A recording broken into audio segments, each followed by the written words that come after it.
दुबारी से हंसुआ ले आदि राजा जी।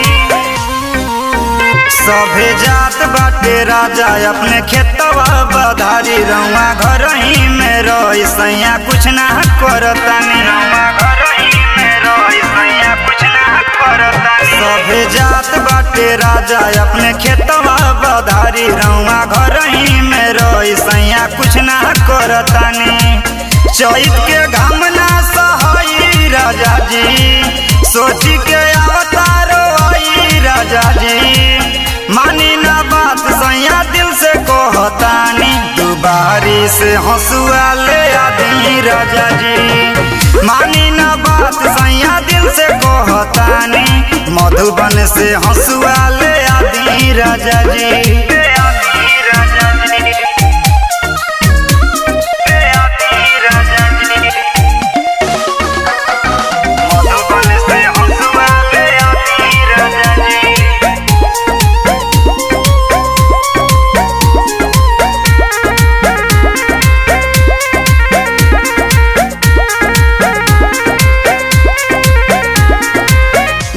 भर के काम सैया कुछ न कैलो से जिया पावते तू हमें अघुतैलो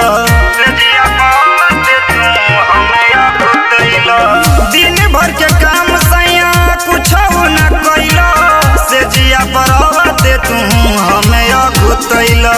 मिली न खाए के मलाई राजा जी अपना मन के समझाई राजा जी। मानी ना बात सैया दिल से कहतानी सोनाडी से हंसुआ ले आई राजा जी। मानी ना बात सैया दिल से कहतानी खुशी से हंसुआ ले आदि राजा जी।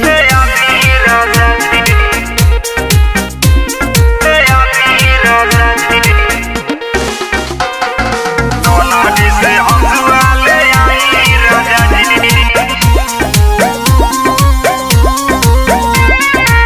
रिंकू राजांशु कुछ बतिया न सुनेलो कुछ तू कहला पर अपने तू धुनेलो परमोद सरवन तू बतिया न सुनेलो कुछ कहला पर अपने तू धुनेलो। कैसे के तोहे समझाई राजा जी मन करे दी गरियाई राजा जी।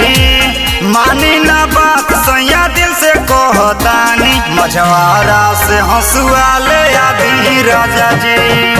मानी ना बात सैया दिल से कहतानी रसूलपुर से हंसुआ ले आदि राजा जी।